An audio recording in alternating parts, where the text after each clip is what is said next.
CPM നേതാവ് K Anilkumar നമുക്കൊപ്പം വിവരങ്ങളുമായി ചേരുന്നുണ്ട്. ശ്രീ അനിൽകുമാർ, ഇതിപ്പോൾ ആരാണോ പണിത് കൊടുത്തത് ആ വ്യക്തി തന്നെ പറയുകയാണ് 3 പവൻ സ്വർണം ചെലവിട്ട് പണിതതാണ്, 2019 നൽകിയതാണ്, പക്ഷേ ഇപ്പോൾ അത് കാണാനില്ല എന്ന്. എവിടേക്ക് മാറ്റി, എങ്ങനെ മാറ്റി എന്നുള്ള ഒരു കമ്മ്യൂണിക്കേഷനും ദേവസ്വത്തിന്റെ ഭാഗത്ത് നിന്ന് ലഭിച്ചിട്ടില്ല എന്ന്. എന്തായാലും ദ്വാരപാലക ശില്പം, ആ ശില്പത്തോടൊപ്പം സ്വർണം പൂശിയ പാടുകൾ അവിടെ ഉണ്ടായിരുന്നു. പീഠം ആ പണി നടക്കുന്ന ഉറപ്പിക്കേണ്ടതായിരുന്നു. പീഠം ഉറപ്പിക്കാനായില്ല എന്നാണ് ഇപ്പൊ നിങ്ങൾ തന്നെ പറഞ്ഞ് മനസ്സിലാക്കുന്നത്. സ്വാഭാവികമായും ഉറപ്പിക്കാൻ കഴിഞ്ഞില്ല. അങ്ങനെ വരുമ്പോൾ സ്വാഭാവികമായും അത് ഈ ഭക്തൻ ആരെയാണോ ഏൽപ്പിച്ചിട്ടുള്ളത് ആ ദേവസ്വം ബോർഡിന്റെ കസ്റ്റഡിയിൽ ഉണ്ടാവാനാണ് സാധ്യത. അത് പരിശോധിച്ചു കഴിഞ്ഞാൽ അവർക്ക് കൃത്യമായിട്ടും അതിൽ വ്യക്തത വരുത്താനാകും. ഇപ്പൊ എന്തായാലും അയ്യപ്പ സംഗമം നടക്കുന്നതുമായി ബന്ധപ്പെട്ട് ഇത്തരമൊരു ചർച്ചയുടെ പ്രസക്തി ഉണ്ടെന്ന് കരുതുന്നില്ല.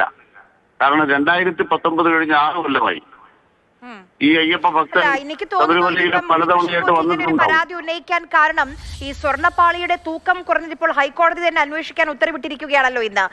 42 ഉള്ളത് 38 കിലോ, 4 കിലോയാണ് കുറഞ്ഞത് 1.5 മാസത്തിനുള്ളിൽ. അറ്റകുറ്റപ്പണികൾക്കായി ഊരുന്നു, 1.5 മാസം കയ്യിൽ വെക്കുന്നു, ചെന്നൈയിലേക്ക് അയക്കുന്ന സമയത്ത് അവിടെ എത്തുമ്പോൾ അത് 38 കിലോ ആവുകയാണ്. 4 കിലോ കുറഞ്ഞു എന്നുള്ളത് രേഖപ്പെടുത്തിയിട്ടുണ്ട് രജിസ്ട്രാറിൽ. പക്ഷേ എവിടെ പോയി, എങ്ങനെ കുറഞ്ഞു എന്ന് അന്വേഷിച്ചിട്ടില്ല. അതെന്തുകൊണ്ടായിരിക്കും അന്വേഷിക്കാൻ തോന്നാഞ്ഞത് ശ്രീ അനിൽകുമാർ? അല്ല, ഈ സ്വർണം കൊണ്ടുപോകുന്നത് ആ ഭക്തൻ നേരിട്ടാണ്. ഞാൻ മനസ്സിലാക്കുന്നത് അദ്ദേഹം ഇത് കരാർ കൊടുത്ത കമ്പനിക്ക് നിശ്ചിത കാലത്തേക്ക് വാറണ്ടി ഉണ്ട്. ഇത് സ്ഥാപിച്ച കമ്പനി അവിടെ നിശ്ചിത കാലം ഇതേ നിലയിൽ ഇത് സംരക്ഷിച്ച് നിലനിർത്താം. ആ സ്വർണം ഏതളവിലാണോ അദ്ദേഹം ഉപയോഗിച്ചിട്ടുള്ളത്, കൊടുത്തിട്ടുള്ളത്, അതേ സ്വർണത്തോടു കൂടി നിലനിർത്താനുള്ള വാറണ്ടിയോട് കൂടിയാണ് ആ കമ്പനി ഇത് നിർമ്മിച്ചു നൽകിയിട്ടുള്ളത്. അല്ല, കമ്പനിയിൽ അറ്റകുറ്റപ്പണികൾക്കായി സ്മാർട്ട് സൊല്യൂഷൻസിലേക്ക് എത്തുന്നതിന് മുൻപേ കിലോ കുറഞ്ഞു പോയി. അതായത് ഊരുന്നു, 1.5 മാസം അവിടെ വെക്കുന്നു, ആ അവിടേക്ക് കൊണ്ടുപോകുന്നതിന് മുൻപ് അവിടെ എത്തുമ്പോൾ ഇതിൽ 4 കിലോ കുറവാണ്. അതെ, അതാണ് പറഞ്ഞത്. നിലവിൽ എന്ത് വാറണ്ടി ഉണ്ട്, ആ വാറണ്ടി പ്രകാരം അവിടെ സ്ഥാപിക്കപ്പെടാനുള്ള ചുമതലയും ബാധ്യതയും ബന്ധപ്പെട്ടവർക്കുണ്ട്. എന്തായാലും ഇപ്പൊ ഞാൻ മനസ്സിലാക്കുന്നത് തിരുവാഭരണ കമ്മീഷൻ അടക്കം ഉദ്യോഗസ്ഥന്മാരും ഈ ഭക്തങ്ങളുടെ പകുതിയും ചേർന്നാണ് ഇതെല്ലാം അവിടുന്ന് കൊണ്ടുപോയിട്ടുള്ളത്. അപ്പൊ അതിന്റെ ഭാഗമായിട്ട് CCTV ക്യാമറകളുണ്ട്, ഇതെല്ലാം റെക്കോർഡ് ചെയ്തിട്ടുള്ളതാണ്, വീഡിയോ റെക്കോർഡിംഗ് നടത്തിയിട്ടാണ് ഇത് കൊണ്ടുപോയിട്ടുള്ളത്. എന്തെല്ലാം കാര്യങ്ങളുണ്ടെങ്കിലും ബന്ധപ്പെട്ട ആരുടെ മുന്നിൽ അത് ഹാജരാക്കാൻ ദേവസ്വം ബോർഡിന് സാധിക്കും എന്ന് വ്യക്തമാക്കിയതിന്റെ ഭാഗമായിട്ടാണ് ആ പണികൾ തുടരാൻ ബഹുമാനപ്പെട്ട ഹൈക്കോടതി അനുവദിച്ചിട്ടുള്ളത്. അത് കൃത്യമായിട്ട് കൈകാര്യം ചെയ്യാൻ കഴിയും, പറയാൻ പറ്റും. കാരണം അറ്റകുറ്റപ്പണി അവിടെ തുടങ്ങിയല്ലോ, അത് നിർത്തി തിരിച്ചു കൊണ്ടുവരാൻ പറ്റുമോ? അതെ, നമ്മളൊരു ക്ഷേത്രം പോലുള്ള സ്ഥലത്തൊരു ഭക്തൻ ഒരു കാര്യം ചെയ്യുമ്പോൾ ആ ഭക്തൻ തന്നെ അക്കാര്യത്തിൽ താല്പര്യപ്പെട്ട് മുന്നോട്ട് വന്നാൽ ആരാണോ അത് സംഭാവന ചെയ്തത് അദ്ദേഹത്തിന്റെ ചുമതലയിൽ ഗ്യാരണ്ടിയുള്ള കമ്പനി തന്നെ ഗ്യാരണ്ടി പ്രകാരം ഈ കാര്യങ്ങൾ നിർവർത്തിച്ചു കൊള്ളാമെന്ന് പറഞ്ഞാൽ അതിനെ വിശ്വസിക്കുകയല്ലേ സാധാരണ പതിവ്. ഇതിന്റെ എല്ലാ നടപടിക്രമങ്ങളിലും ഇതിന്റെ ഭക്തന്റെ പങ്കാളിത്തം ഉണ്ട് എന്നുള്ളതാണ് മഹസ്വർ കൊണ്ട് കാണുന്നത്. അല്ല, അങ്ങനെയാണ് പങ്കാളിത്തമുണ്ട്. താങ്കൾ പറയുന്നത് വളരെ വാലിഡ് ആയ പോയിന്റ് ആണ്. അങ്ങനെയാണെങ്കിൽ ഈ പീഠത്തിന്റെ കാര്യത്തിൽ അത് ഭക്തൻ ആ പാളിക്ക് താഴെ വെക്കാനാണ് തന്നത്, അവിടെ വെക്കാൻ കഴിഞ്ഞില്ല സാങ്കേതിക പ്രശ്നങ്ങൾ മൂലം. അങ്ങനെയാണെങ്കിൽ അതിൽ എന്ത് ചെയ്തു എന്ന് ആ ഭക്തനെ അറിയിക്കണ്ടേ? അല്ല, എന്ത് ചെയ്യുന്നു അദ്ദേഹത്തിന് അറിയാം, കാരണം അദ്ദേഹമാണല്ലോ സ്ഥാപിക്കുന്നത്. അല്ല, അദ്ദേഹത്തിന് അറിയില്ല എന്നുള്ളതാണ്. അത് പരിശോധിക്കാം. ഞാൻ മനസ്സിലാക്കുന്നത് ഇത് പീഠമൊക്കെ സ്ഥാപിക്കാൻ പറ്റുന്ന തരത്തിൽ വേറെ ആരെയും കരാറേൽപ്പിച്ചതായി ഞാൻ മനസ്സിലാക്കുന്നില്ല.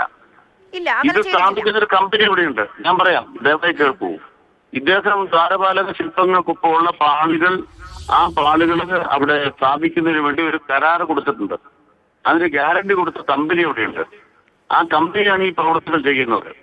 ആ പ്രവർത്തികളും അതുപോലെ തന്നെ ഈ ഭക്തനുമായിട്ടാണ് ധാരണ. ദേവസ്വം ബോർഡ് ഭക്തരുടെ നിർദ്ദേശപ്രകാരം ആ കമ്പനി അവിടെ നൽകുന്ന പ്രവൃത്തികൾക്ക് ദേവസ്വം ബോർഡിന്റെ ഭാഗമായി പിന്തുണ നൽകുന്നു. ദേവസ്വം ബോർഡിലേക്ക് ഈ പാളുകൾ സമർപ്പിക്കപ്പെട്ടത് കൊണ്ട് ദേവസ്വത്തിന്റെ രേഖയിലുണ്ട്.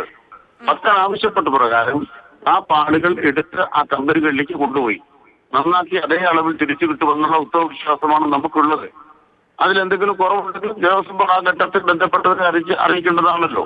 ഒരു ഭക്തൻ ക്ഷേത്രത്തിന്റെ ഗുണത്തിന് വേണ്ടി ഇത്തരം കാര്യങ്ങൾ ഉത്തമ വിശ്വാസത്തോടുകൂടി സമർപ്പിച്ചതും അതിന് അദ്ദേഹം ഒരു കമ്പനി ഏർപ്പെടുത്തിയതുമാണ്.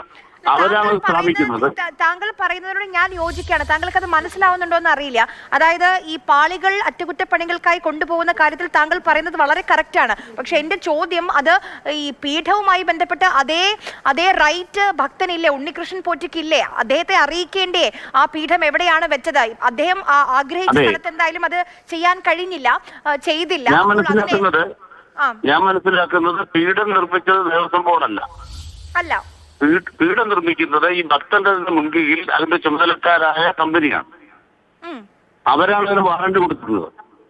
അപ്പൊ എന്തുകൊണ്ട് ആ പീഠം സമയത്ത് സ്ഥാപിക്കപ്പെട്ടിട്ടില്ല എന്നുള്ളത് ഭക്തനും കമ്പനിയും ചേർന്ന് ദേവസ്വം ബോർഡുമായി ധാരണയിലെത്തേണ്ട കാര്യമാണ്. സ്വർണ്ണപ്പാളിയുടെ കാര്യത്തിൽ ഭക്തന്റെ വികാരം മാനിക്കുന്നു, അദ്ദേഹം അറ്റകുറ്റപ്പണി നടത്താം, വാറണ്ടിയൊക്കെ കുറിച്ച് സംസാരിച്ചു. അതേ റൈറ്റ്, അതേ പ്രിവിലേജ് ഉണ്ണികൃഷ്ണൻ പോറ്റിക്ക് വേണ്ടി. അതുകൊണ്ട് തന്നെ അത് സ്ഥാപിക്കപ്പെടാതിരുന്നത് ആ ഭക്തൻ അറിയാവുന്ന കാര്യമാണ്. കാരണം അദ്ദേഹം സമർപ്പിച്ചു കഴിഞ്ഞാൽ അദ്ദേഹം കഴിയില്ല എന്നുള്ളത് അദ്ദേഹത്തിന് അറിയാം. പക്ഷെ അത് എവിടെ പോയി എന്നുള്ളത് അദ്ദേഹത്തിന് അറിയില്ല എന്നുള്ളതാണ്. നമ്മളൊരു കാര്യം മനസ്സിലാക്കണം. നിങ്ങളൊരു സ്ഥലത്ത് കാണിച്ചു വെക്കുന്നു, നടക്കി വെക്കുന്ന സാധനം അവിടെ ഒരു ധാരവാഹക ശില്പത്തിന്റെ പീഠമാണ്. ആ പീഠം അവിടെ സ്ഥാപിക്കാനായിട്ട് ബന്ധപ്പെട്ട ഉദ്യോഗസ്ഥരില്ലെങ്കിൽ കമ്പനി വരുന്നു ഭക്തനോട് കൂടെ. സ്ഥാപിക്കാൻ കഴിഞ്ഞിട്ടില്ലെങ്കിൽ ഞാൻ മനസ്സിലാക്കുന്ന ദേവസ്വം ബോർഡിന്റെ രേഖയിൽ ഇത് കയറിയിട്ടുണ്ടാവില്ല. രേഖയിൽ കയറിയിട്ടുണ്ടെങ്കിൽ ദേവസ്വം ബോർഡ് പറയുമല്ലോ. അപ്പൊ അതുകൊണ്ട് ദേവസ്വത്തിന്റെ രേഖയിൽ സ്റ്റോക്ക് രജിസ്റ്ററിൽ അത് വന്നോ ഇല്ലയോ എന്നുള്ളതാണ് പ്രാഥമികമായി പരിശോധിക്കേണ്ടത്. പരിശോധിച്ചു കഴിഞ്ഞാൽ അതിന് ഉത്തരമുണ്ടാവും. ശരി, ഒരു കാര്യം കൂടി ചോദിച്ചോട്ടെ. ഇപ്പൊ ഇന്ന് നമുക്കറിയാം, പ്രതിപക്ഷം ഈ ആഗോള അയ്യപ്പ സംഗമമായി മുന്നോട്ട് പോകാൻ സർക്കാരും ദേവസ്വം ബോർഡും ഒക്കെ തീരുമാനിച്ച സമയം മുതൽ ഈ യുവതീ പ്രവേശനവും അതുമായി ബന്ധപ്പെട്ട സത്യവാങ്മൂലം തിരുത്തിയോ, എന്താണ് നിലപാടെന്നൊക്കെ ചോദിച്ചുകൊണ്ടിരിക്കുകയായിരുന്നു. ആ വിഷയം സഭയിലേക്ക് വന്നു കേട്ടോ ശ്രീ അനിൽകുമാർ. അപ്പോൾ ദേവസ്വം വകുപ്പ് മന്ത്രി പറഞ്ഞത് ഇതുവരെ തിരുത്തിയിട്ടില്ല, തിരുത്താൻ കഴിയുന്ന ഒരു സാഹചര്യം ഉണ്ടായില്ല എന്നുള്ളത് ശരിയാണ്. കാരണം ഭരണഘടനയുടെ ആ ബെഞ്ച് അത് ഇതുവരെ പിന്നീട് കോൺസ്റ്റിറ്റ്യൂട്ട് ചെയ്തിട്ടില്ല എന്നുള്ളതാണ് ഞാനും മനസ്സിലാക്കുന്നത്. പക്ഷേ തിരുത്തുമോ എന്നുള്ള ചോദ്യത്തിന് ഒരു കൃത്യമായ മറുപടി വന്നില്ല. അങ്ങനെ ഒരു ആലോചന അതായത് യുവതീ പ്രവേശനവുമായി ബന്ധപ്പെട്ട് തിരുത്തുമോ? അല്ല, ഇത്തരം ഒരു ചോദ്യം ഉണ്ടാകുന്നത് എങ്ങനെയാണ്? ഇക്കാര്യത്തില് ഒരു കോടതിയുടെ പരിശോധനയിൽ റിവ്യൂ ഹർജി ഇരിക്കുക. റിവ്യൂ ഹർജി എന്ന് പറഞ്ഞാൽ ഞാൻ മനസ്സിലാക്കുന്നത് പുതിയ രേഖകളോ പുതിയ വാദങ്ങളോ അല്ലെങ്കിൽ പുതിയ സത്യവാങ്മൂലങ്ങളോ കോടതി സ്വീകരിക്കുമോ ഇല്ലയോ എന്ന് വ്യക്തമാക്കിയിട്ടില്ല. ഇപ്പൊ ഒരു 7-8 പോയിന്റുകൾ തയ്യാറാക്കിയിട്ട് ആ പോയിന്റുകളിലാണ് ഭരണഘടനാ കോടതി വാദം കേൾക്കേണ്ടത്. എന്ന് വാദം കേൾക്കുമെന്ന് നമുക്കറിയില്ല. ഒരു ബെഞ്ച് രൂപീകരിച്ചു കഴിഞ്ഞാൽ അവരാണ് ഇഷ്യൂസ് ഫ്രെയിം ചെയ്തത്. അങ്ങനെ ചെയ്യുന്ന കാര്യത്തിൽ നിങ്ങൾക്ക് എഴുതി തരാൻ സൗകര്യമുണ്ട് എന്ന് കോടതി വ്യക്തമാക്കത്തോളം കാലം അതിൽ ബന്ധപ്പെട്ട ഒരാൾക്കും എഴുതി നൽകാനാവില്ല. അപ്പൊ കോടതിയാണ് നിലപാട് സ്വീകരിക്കേണ്ടത്. നിലപാട് സ്വീകരിക്കുമ്പോൾ സംസ്ഥാന സർക്കാർ എടുത്തിരിക്കുന്ന നിലപാട് വിശ്വാസത്തിന്റെ ഭാഗമായിട്ട് മതപണ്ഡിതന്മാർ കൈകാര്യം ചെയ്യേണ്ട ഒരു കാര്യം അവരങ്ങനെ കൈകാര്യം ചെയ്യണം. അങ്ങനെ കൈകാര്യം ചെയ്യുമ്പോൾ അവരുടെ അഭിപ്രായം കൂടെ കേട്ടിട്ട് ഇക്കാര്യത്തിൽ കോടതി എന്താണോ പറയുന്നത് അതനുസരിക്കാൻ കേരള സർക്കാർ തയ്യാറാണ്. ഇതാണ് മുമ്പ് എഴുതി കൊടുത്തത്. ആ ഭാഗത്ത് ഏതെങ്കിലും തിരുത്തൽ ആവശ്യമുണ്ടോ എന്ന് സർക്കാർ കരുതുന്നില്ല. അല്ല, UDF ഭരണകാലത്തെ സത്യവാങ്മൂലം തിരുത്തിയിട്ടില്ല എന്നാണ് VN വാസവൻ പറഞ്ഞത്. അല്ല, ഞാൻ പറഞ്ഞത് സത്യവാങ്മൂലം നിലവിലുള്ളത് ഞാൻ മനസ്സിലാക്കുന്നത് ശബരിമലയുമായി ബന്ധപ്പെട്ട കാലത്തെയാണ്. അല്ലല്ല, ശബരിമലയുമായി ബന്ധപ്പെട്ട് LDF സർക്കാരിന്റെ കാലത്തെ സത്യവാങ്മൂലത്തിലെ ഭാഗമാണ് ഞാൻ പറയുന്നത്. ഒരു ക്ഷേത്രവുമായി ബന്ധപ്പെട്ട് ഹൈന്ദവ ക്ഷേത്രമാകുമ്പോൾ അതുമായി ബന്ധപ്പെട്ട പണ്ഡിതന്മാരുടെ അഭിപ്രായം തേടണം, ഒരു ഭാഗം. 2, അങ്ങനെ തേടിക്കൊണ്ടാണ് തീരുമാനമെടുക്കേണ്ടത്. ആ തീരുമാനത്തിന്റെ ഭാഗമായി പ്രവേശനമാകാമെന്നാണ് കോടതി പറയുന്നതെങ്കിൽ അത് ഞങ്ങൾ അനുസരിക്കും. അത് പാടില്ല എന്നാണ് കോടതി പറയുന്നതെങ്കിൽ ഞങ്ങൾ അനുസരിക്കും. കാരണം സുപ്രീം കോടതി പറയുന്നത് വ്യക്തിയുടെ ഭരണഘടനാ സ്വാതന്ത്ര്യമാണ്, ആചാരത്തെ കുറിച്ചല്ല. അതുകൊണ്ട് സുപ്രീം കോടതി വ്യക്തിയുടെ ഭരണഘടനാ സ്വാതന്ത്ര്യം പറയുന്ന വിധി എന്താണോ നടപ്പാക്കാൻ ഒരു അങ്ങനെയാണെങ്കിൽ നിലവിൽ അത് സ്റ്റേ ചെയ്തിട്ടില്ല. വിശാല ബെഞ്ചിൽ വിട്ടു എന്നുള്ളത് വസ്തുതയാണ്. യുവതീ പ്രവേശനത്തിൽ ഒരു സ്റ്റേയും ഉണ്ടായിട്ടില്ല. അപ്പോൾ യുവതീ പ്രവേശനം ലാൻഡ് ഇപ്പോഴും അത് തന്നെയാണ്. അപ്പോൾ യുവതീ പ്രവേശനവുമായി അതാണ് സുപ്രീം കോടതിയുടെ ഉത്തരവ്. അത് കണ്ടസ്റ്റ് ചെയ്യപ്പെട്ടിട്ടില്ല. അതെ, അവിടെ വന്ന മാറ്റം എന്താണ്? അങ്ങനെയാണെങ്കിൽ യുവതീ പ്രവേശനം എന്നുള്ളതാണ് സുപ്രീം കോടതിയുടെ വിധി.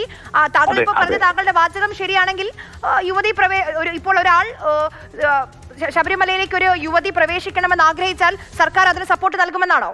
അതാണ് സുപ്രീം കോടതി. ഞാൻ പറയുന്ന പോയിന്റ് ഇതാണ്. ഇതുമായി ബന്ധപ്പെട്ട ആദ്യം ബഹുമാനപ്പെട്ട സുപ്രീം കോടതിയുടെ വിധി വന്ന ശേഷം ഒരു റിവ്യൂ ഹർജി വന്നു. റിവ്യൂ ഹർജി വന്നു, ഭരണഘടനാ ബെഞ്ചിന് വിട്ടു, അതൊക്കെ ശരിയാണ്. പക്ഷേ മറ്റേ വിധി സ്റ്റേ ചെയ്തിട്ടില്ല. മുമ്പത്തെ കഥ റിവ്യൂ ഹർജി വന്ന ഘട്ടത്തിൽ ബഹുമാനപ്പെട്ട കോടതി ചോദിച്ചത് എന്താണ്? ആ റിവ്യൂ ഹർജിയിൽ സ്റ്റേ ഹർജി കൊടുത്തിരുന്നു. സ്റ്റേ അനുവദിച്ചില്ല. സ്റ്റേ അനുവദിക്കാതെ ജസ്റ്റിസ് രഞ്ജൻ ഗൊഗോയ് ചോദിച്ചെന്താണ്? വിധി ഇതുവരെ നടപ്പായില്ല എന്നാണ്.